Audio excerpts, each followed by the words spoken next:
இன்றைக்கி எங்கள் வீட்டு லஞ்ச் மெனு என்னென்னு பார்க்கலாம் வாங்க. வெள்ளை சாதம், வெண்டைக்காய் போட்டு மோர் குழம்பு. மோர் குழம்பு நம்முடைய ஆரோக்கியத்துக்கு ரொம்ப நல்லது. உடல் சூட்டை தணிக்கக்கூடியது. வெயில் காலத்துக்கு ரொம்ப நல்லது. மோராக கலந்து குடிங்க,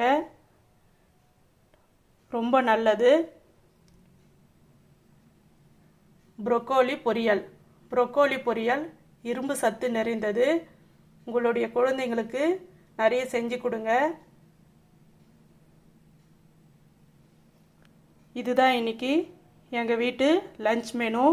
இந்த லஞ்ச் மெனு பிடிச்சிருந்தா லைக் பண்ணுங்கள், ஷேர் பண்ணுங்கள், சப்ஸ்கிரைப் பண்ணுங்கள். தேங்க்யூ.